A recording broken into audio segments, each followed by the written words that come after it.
Go.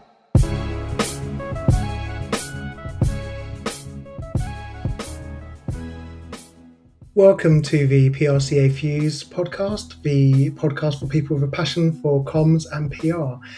And this week we are joined by Catherine McColl and Victoria Miller from Hark. They are 1 year into their journey as agency owners, and in this podcast we talk about their route to taking over the reins of their agency, some of the issues that young people face today, and challenges that brands have with engaging them. We also talk about Hark's approach to getting it right for companies to speak to young people through education, some examples of our work with the insurer AIA and the Premier League, regulation, and what the future holds for this agency. But before we delve into that, if you'd like to get involved in inspiring a new generation of comms pros through schools, check out the PRCA Schools Outreach Programme, details on the PRCA site right now. And a reminder for those of you who have got some great work to showcase, the final deadline for the PRCA UK Awards is the 17th of July. So get your entries in. Let's go meet Catherine and Victoria. Brilliant. Thank you for joining us, Catherine and Victoria. Catherine, why don't we start with you? Tell us a little bit about yourselves and how you ended up at Hark. Hi, I'm Catherine, the co-founder of Hark, and we're a youth and education agency. I've spent the last 20 years, so all of my career, working in the sport and education space. I started working for government in education policy at the Department for Education, and then I spent 8 years working on the London 2012 Olympic and Paralympic Games. An incredible job where my task and my responsibility was to involve young people in that event and ensure that they felt the impact and the difference that event was making to the nation. And so that really connected me with sport and education and made me really passionate about continuing to make a difference. And it also helped me to see the value of partnership, because we worked with lots of sponsors during that role and saw how working with brands can enable you to deliver even more engaging and relevant and interesting learning experiences for young people. After that, I joined our company, a previous guise of our company, and I've spent the last 12 years here running various divisions within it and creating strategies and programs which deliver social impact and make a difference to young people and to the brands and businesses we work with. And then last year, March 2024, Victoria and I took on ownership of the business and rebranded it as Hark, repositioned it, and are now delivering even more exciting work in this space.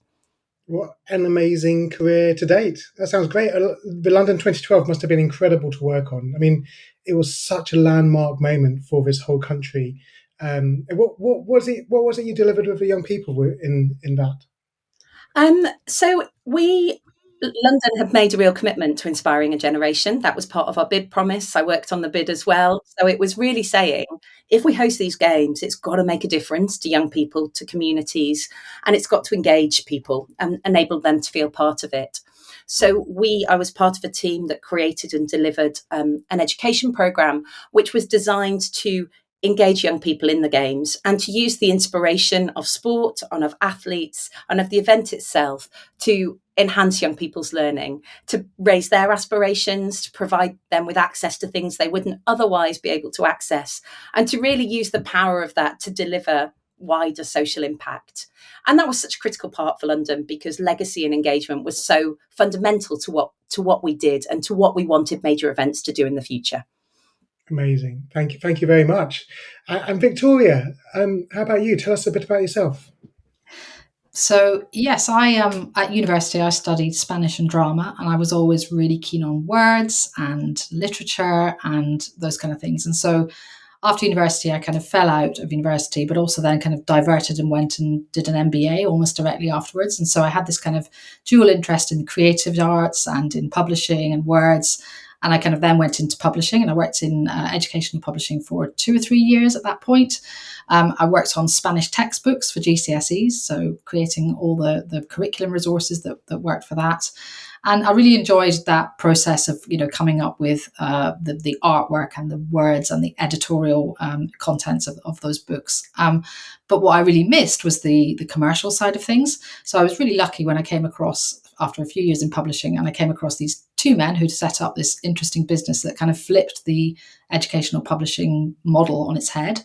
And instead of selling books to schools, they were bringing in corporate partners to sponsor programs across a huge different range of subject areas and huge different range of industries and charities as well.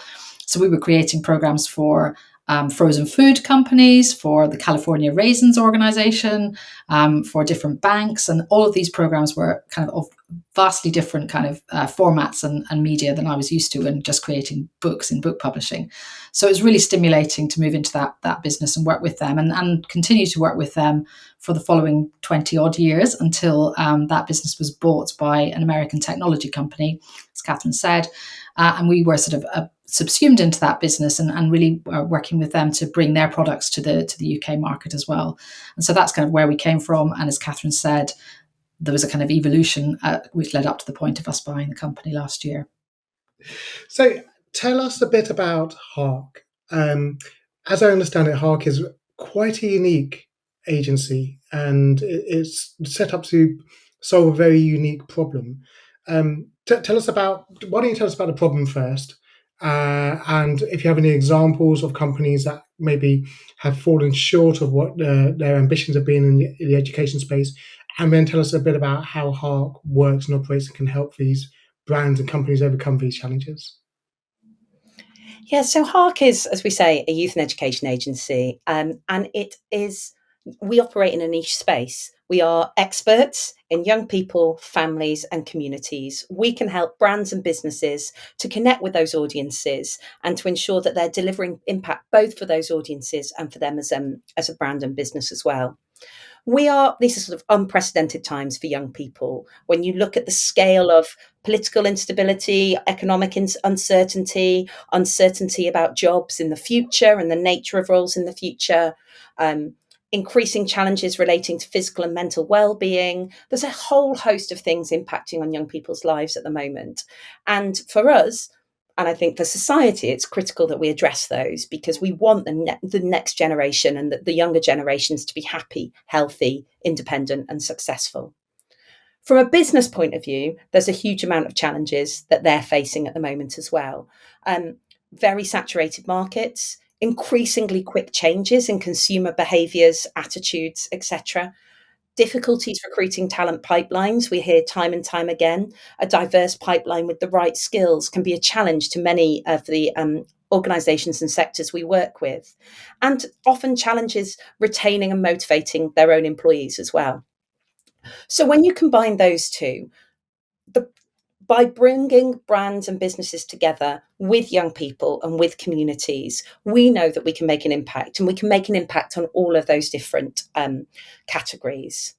There's been a lot of change in a social impact and CSR space over the years. And several years ago, CSR was very much a siloed part of brands. It happened, it existed, activity happened, but it wasn't always aligned with brand's purpose. And I think with the growth of purpose-led businesses, it's critically important that businesses, if they're talking about purpose and talking about wanting to make a difference, that they have a clear channel and opportunity to do so. And ultimately, that's what we provide them with. We provide them with a channel through which they can make an impact to the communities that they care about and to their future consumers, employees. In terms of what we try to do, we try to create learning experiences, or we do create learning experiences which are bold, innovative, memorable, ones that wow, inspire, that young people go home and talk to their parents about. And that's really what we think our USP is. That's something that we know we're really good at, and that really excites us. It's what gets the team out of bed every day, is doing something really innovative, interesting, and different. I think in terms of the pitfalls, what we find when businesses invest here but don't do it that well, there's a number of different things they might do. Firstly, it's choosing to invest in a cause which doesn't directly align with their brand, whether it's their brand purpose, whether it's their values, or whether it's what their employees believe in or think they're best in. So if you're a financial education firm, it makes sense to invest in financial literacy. It makes sense to invest in community engagement, given the role that you play within people's lives. It might make less sense for you to invest in healthy eating, for example, although there might be some very specific reason that you want to do so. And I think increasingly consumers are calling for that genuine, authentic understanding of why you're in a particular space. Another thing that we're seeing a shift change from is it used to be about let's get this education program out to as many people as possible and just let's create a few resources, sit them on our website, people will come. People won't come. You have to market it. You have to invest in marketing. So often a pitfall is that people don't actually invest in making sure it gets into the audience and gets into the hands of teachers, young people, parents, community groups, etc. And also that they're not necessarily thinking about what's the unique assets that they as a brand and business have. If you create a set of resources that is very similar to what's already out there in schools. Why are they going to come to you? You've got to look at yourself as a business and go, what have we got that's unique and exciting? And that's your employees, and it's your brand, and it's it's what you do, it's your products, it's your services, it's your processes, and really thinking about what makes us stand out in this space. And that's what we encourage all of our clients to do. Think about what have you got that will really make you stand out and really, really excite young people, because ultimately you've got to make sure that what you're creating is delivering for the audience in mind. And so, who would your typical customers be, your clients? So, as I understand it, you work with both directly with clients, but also you partner with other agencies as well, right? Yeah, absolutely. I mean, we work often directly with clients who would come from uh, any commercial organization that you might like to think of. We've been there. We work with charities, and we also work with government. So we worked with OHID and the Department for Health, as it was in the past. So we've done lots and lots of work for different clients, and we also, as you say, partner with agencies, whether they are large scale kind of ad agencies, PR companies, other organizations who want to reach young people in different ways. So yeah, we've worked with lots of different people in lots of ways. We worked, for example, on the census for the Office of National Statistics with M&C Saatchi. So they looked after all the above the line and the PR campaigns, and we had the schools program, which was really a complement to that. Was getting in, clearly young people are not completing the census themselves, but it's to that point of engaging with young people and families to get that message home and to really talk about the importance of completing the census in the round in those communities, and being able to reach some of those harder to reach communities who might not be as interested in completing the census as others. So that kind of collaboration is really something we really love and thrive on, and it's always so complementary one to the other to learn from different people about the ways in which they operate. As a small business, we love to work with the bigger organizations to see how they process things, to learn around some of the techniques that they use for reporting and the way in which they manage their clients. In the same way, I think that they probably learn from us and our methods. So yeah, it's really interesting. And it's not just the UK, is it? Like Victoria, you were talking to me about a piece of work you're doing across Asia. That's correct. Yeah. So I'm off, very lucky next week to be going to Vietnam to the final regional event for the AIA Asia's Healthiest Schools competition. So this is a program that we developed with AIA, which is really in support of their mission, which is around having 1 billion, the AIA 1 billion mission, which is around 1 billion people having happier and better lives, healthier and better lives. So we're off to look at to celebrate those schools who've achieved this extraordinary achievement, to be their national winners of each of the AIA markets. We'll have a winner from each market who will come along and be celebrated, and choosing the regional winner. And what those schools have really done is work with the program resources that we created as Hark. What we did was reach out into all of the markets to do a piece of discovery, really listening to those teachers, going and finding experts in the markets around health and well-being, and what that meant for both the community and the society of each of those markets as a whole, but also in education. So are they teaching? How do they teach PE? How do they teach healthy lifestyles and healthy living? Is mental well-being something that's talked about in school and in that curriculum? And is that a priority for that market? So, and obviously aligning all of that with AIA's commercial ambition, which is really to make people healthier as a health insurer, wanting to support their local communities to be better and healthier generally.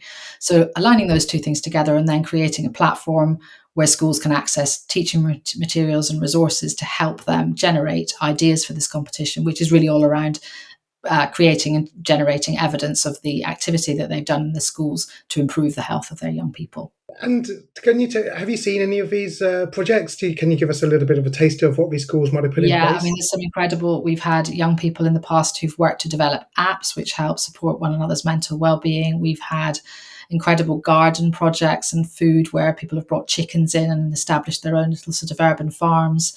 There have been schools which have brought young people where the children are coming such long distances. This was a Vietnamese school last year. They're coming such long distances that they stay even from the age of 4 or 5, they're staying at school all week long, and they didn't have resources there for children to play. So they established some playgrounds and used a lot of recycled and reclaimed materials to build playgrounds. So all of these things, it's incredible to see, the variety of a program in the UK where schools are relatively well resourced and are well supported, to seeing these schools in Asia where the breadth is enormous, from the urban schools in Hong Kong to the very rural schools in Cambodia. Being able to see that difference is just fantastic. So yeah, we love that sort of What, global, having a global footprint, and not claiming to be experts by any means. It's a big world, but what we have are the skills and the abilities to be able to go and find out how things operate in other markets, and those networks that we can tap into as well to sort of work at that global level. what an amazing collection of stories that you're getting there, and stories about real impact with young people. That just sounds absolutely brilliant. And from what I understand about Hark, listening and being led by the voices of young people is very, very important to you. Catherine, you were talking to me about a piece of work that you've been doing with the Premier League primary stars. So, Yeah. tell us a bit about that. Yeah, so sport is a major area of specialism and expertise for us as a business. We've been doing a huge amount in that space. And Premier League are a long-standing client of ours, one that we're really proud of and that we love working with. And we've been working with them for about 8 years on Premier League primary stars. So we initially helped them to create the concept for the programme back 8 years ago. They've always delivered lots of impact through their club networks, who have really strong relationships and deliver really fantastic work within their local communities. And they wanted to complement that with some kind of national offer, which really used the power of football to change lives, and focused on the areas of the curriculum and the areas of schools delivery where they could add most value. So we worked with them to establish what that was. And as you just said, in terms of listening, we spoke to stakeholders, we spoke to schools, we spoke to clubs, we ensured that we understood what the landscape looked like and where greatest value could come. So Premier League Primary Stars was then launched. It's for 5 to 11-year-olds across England and Wales. So primary school focused programme. It's in over 87% of primary schools across England and Wales. So it's massive reach, but also delivering fantastic impact. And it's delivered differently within each of those schools, depending on the priorities they have and the content they engage with. So the programme offers an array of content through a digital platform, whether that be through competitions, challenges, lesson resources, assemblies, training for teachers, events, and on a really wide range of different themes. So physical activity is clear, and physical education is clearly part of it. And we've done some really nice work with them over the last year about allyship and how you ensure that girls within primary school spaces feel as welcome and included within sport, but also in playgrounds.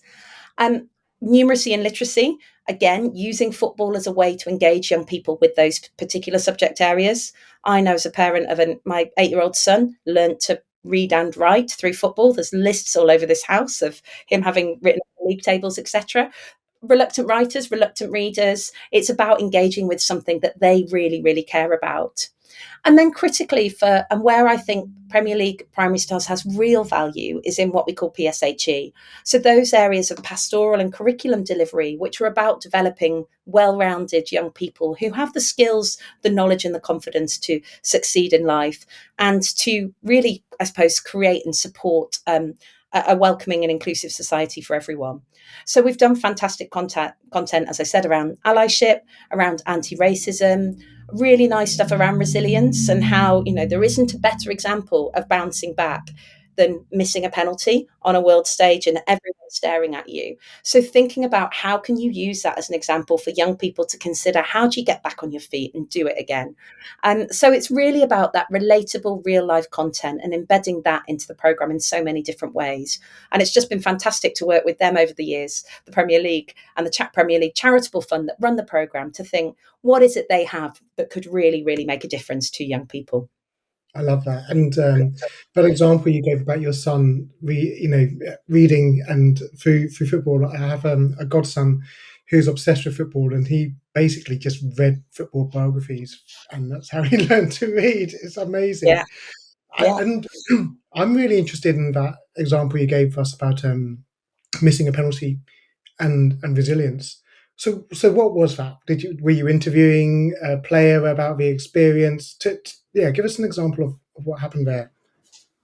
Well, we have a lot of resources, and often they will feature players where we can. Often other people who work in the football industry, whether that might be someone who's back office in a club, a nutritionist, a physiotherapist, a referee.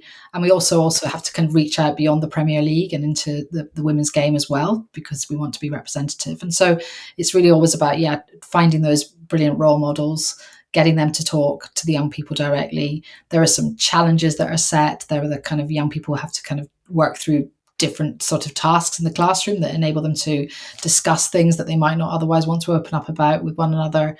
And so there's lots of tasks within that program that are specifically around allyship, resilience, equality and diversity, fair play. Those are the sorts of topics that are covered there. And it's great because teachers love to teach these things, but in a way that is going to be so much more compelling than just trying to deliver it because you're telling the kids to do this and do that. It's much more interesting if they can hear it from someone that they respect and admire. So yeah, all kinds of different formats and different people involved in that. But I can imagine that makes the classroom experience so much richer for young people as well. Talk to me about impact and how you measure the impact of some of those programs. What have you got in place for Premier League, Primary Stars, or how do you measure the impact of the work you're doing with AIA, for example? That's a great question. For us, impact's absolutely critical because businesses need to know what the return on their investment has been. And as I said earlier, people used to be much more focused on the reach figure only, but we have to tell reach and impact stories. And as we have to tell stories, we have to collect powerful stories which demonstrate and provide emotive examples of the difference it's making to young people. So for us, we really want quantitative data and the qualitative stories. We, again, it's quite relatively unique within our business is that within our industry is that we have an in-house insight and impact team. So we have a team of dedicated researchers who are experts in talking to young people, teachers, stakeholders, parents every single day of the year.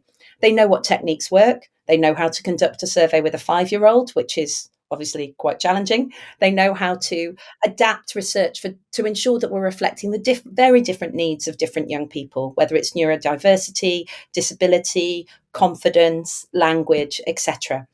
So what we encourage our clients to do is to develop a theory of change or to use our Hark impact framework at the beginning of their program so that we're working with them to establish what outcomes they want to see. What difference do you want to see to young people's knowledge, their confidence, their aspirations, their skills, their behaviours? And also teachers, how are we improving and upskilling teachers so that they feel more confident and more expert in delivering some of these subject areas? So we create that impact framework. We know what measures we have and what metrics we're measuring against. And then we design our programs to ensure that we are able to deliver against those metrics. So it's all designed with impact at heart. And then we implement those evaluation methods all the way along the way so that we're evaluating at the end, but also that we are on those longer standing programs like Premier League, we're understanding annually how the program is going, what we can do to improve it and to better meet their needs. And that's critical as well because the school's landscape is always changing. Young people's lives are always changing. So we need to ensure we've got that iterative process built in. And going back to a question you said earlier, sometimes it's that bit that people don't invest in, but it's really important, both in terms of evaluation, but also ensuring that young people's and teachers' and parents' voices are embedded in the design of programs so that we're creating something that truly, truly speaks to their needs. I love it, and it feels like it's coming from the world of marketing communications, in which I you know grew up. You always talk about the starting point is the customer, the audience, Mhm. but Yeah. actually the starting point for you guys is the impact that you want to make, and the young person, and so you can see how a specialist skill set and some specialist experience can really, really help change and shape a program which delivers on that impact, right? I think that's right. And I think one of the things that's so great about, I believe, our staff and our team is that they have the breadth of skills. So you have someone with an impact hat on sitting next to, virtually, let's say, most of the times we're remote first, sitting next to an ex-teacher who can bring that teacher's head with a creative person there as well. So being able to bring those three things together, and an account handler who understands the client, you've got that kind of whole picture all within the business. And that's one of the pleasures of working here, is that we can always call on somebody who has that specific expertise that we can then wrap up into a really impactful program that is going to deliver both the young people and teachers, but also the client's going to go, yeah, this is what I needed and I didn't know I wanted, but I do now. So it's great. Yeah, and I expect because you have recruited those people into the business and you've got that level of experience, you can get to the right answers more quickly as well, because you can say, "Oh yeah, no, I've got a former teacher on the team. Actually, can we just bring him or her into Exactly. this to solve this problem?" Right? It's invaluable. Absolutely. Yeah. It's an interesting point because I think sometimes the schools and community and youth landscape can feel very intimidating if you're not used to working in it, because it feels like it has its own priorities, messaging, language, etc. So uh, that's what we're the experts that help people to navigate that particular field. And for us, we know that schools are a really cost effective route to reaching every community. There's a school in every community, and schools serve every community group and every member of every community. So again, through our work with other agencies or the work that we do for our clients, it's really about ensuring that what we do speaks to the different needs of those different communities and those groups. And increasingly, we find clients want to target specific demographic groups, and whether that might be those who have a particular need, it might be those who have less access to, or less access to fewer opportunities. So that again allows us through that school system to be adapting and tailoring things to meet those needs. Brilliant. And there are probably people listening to this who are quite senior in their careers. They might be in agency land and thinking about, how do I make that step from becoming an employer to employee, sorry, to an employer, or Mhm. an agency owner.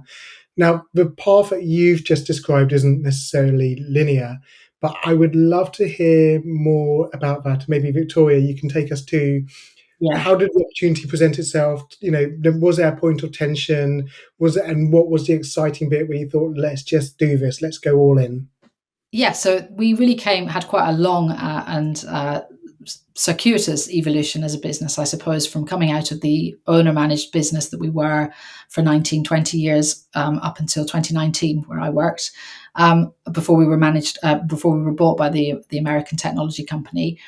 And really, we then brought their products to market, and they really had a very shared kind of ethos to us, where we worked together, very interested both in that sort of social impact and how businesses could help support education, but just through different models. So we continued with the creative services agency model, developing these custom built programs for clients, where they offered a more sort of off the shelf software solution that was equally as potent for different clients. So we had these two models and two products on the market.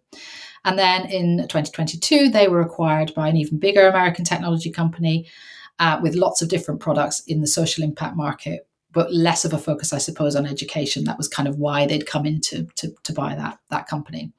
And then gradually over the following years, it sort of changed. And again, the shape of the business changed, and the opportunity arose where their focus really was more on their non-education products than on education. And so it was a kind of really great moment where they were thinking one thing, we were thinking one thing. We thought this is a great opportunity for us to take on this business, and we were able to do that in a really brilliantly positive way and exit from there with our clients, with our staff in a really positive way. So yeah, it was a great, not to say not bumpy road on the way, because there were lots of emotions, lots of challenges, lots of new things that Catherine and I had to absorb, and we had an enormous amount of help as well. And I think if anyone were considering doing that, it's about having the right support network in place, people who might have done it before, people who have the right, can give you the right legal and financial advice, all of those things, and putting together that team is really what you need to do if that's something you're considering. But yeah, it was great and exciting. I'd love to dig into this a bit more and into the world. Tell me how this world is regulated. Are there brands that you just wouldn't work with, or are there boundaries? How does it all work with you guys? So in terms of regulation, there's no one who regulates the educational marketing market per se. Obviously, as experts in the field, we are compliant with all the legislation that we need to in terms of looking after young people and safeguarding, in terms of health and safety if we're running events, in terms of data protection, child protection policies, those kind of things. That's a given. I think in terms of also how we conduct our work, so we would always comply by Market Research Society guidelines, anything that's around marketing to children, that's obviously also a given. So in those kind of mixing up those different kinds of pieces of legislation and compliance is what we would always do, and kind of what clients look to us to ensure that we are doing as well in our work. But also really it's all about best practice. And I think with the years of experience that we have, we understand how to navigate that. And in terms of how we would then advise a client to embark on engaging with young people in this market, it really is about ensuring that what they're doing, that they have that license to operate, and that as a brand, depending on the product or the service that they offer, is it appropriate that they operate in a school? Is that something that they should be taking out into an older audience, or into a different setting that might be a further education college or a community? There are different ways of navigating what they do. And so that's really what we would do. And we will discuss, internally about how we would respond to particular clients at different times. But usually there's a way of navigating it in a way that suits them and us and the young people as well. And that always has those young people's best interests at heart. And tell me a bit about what's next for you guys. You're 1 year in as business owners now. You've got a new brand. You've got a new name. It's all very exciting. Tell what's on the horizon. What's on the horizon? I mean, I think the first year has been fantastic, an absolute whirlwind. It's just been so exciting. I think there's been, during year one, a strong focus on ensuring people know who we are, because we've gone through many name changes over the last few years.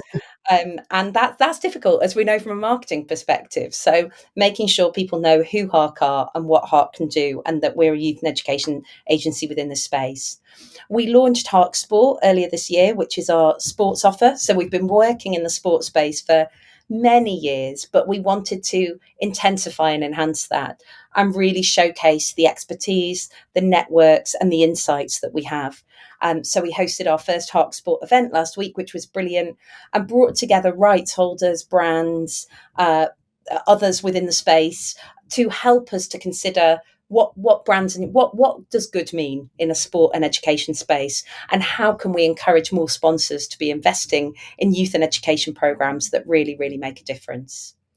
In terms of other things, we are seeing we just want to do more work. There is clearly a need out there, and there's clearly a desire from businesses to deliver meaningful impact. And for us, that means that we're having lots of interesting, exciting conversations with people. Clearly, the market is challenging at the moment for everybody. So it's really about looking at people, working with people to go, how can we ensure that we can deliver maximum investment for the money that you have available, and ensure that you're having a positive impact on young lives? And increasingly, people focusing on geographies that matter most to them, target markets that matter most to them, demographic groups that matter most to them. And for us, that's something we do a lot of as a business, is how do you reach and engage those underserved groups? Is something that we've got lots and lots of experience in. And I think that's going to be something that we do a lot more of over the coming years. So where can people go to find out more about Hark? I think the best place to start would be to follow us on LinkedIn and go and look at our pages there. You'll see a lot of posts which cover case studies, pieces of research that we've done, insight and impact reports that we've created. And there's lots of information there about our team as well. And so, yeah, I think you'll find that's probably the best place to start. Brilliant. Well, thank you very much for joining us today. I've loved our conversation. Good luck out there in the world. And I look forward to hearing more from you in the future. Thanks, Adrian. Thank you.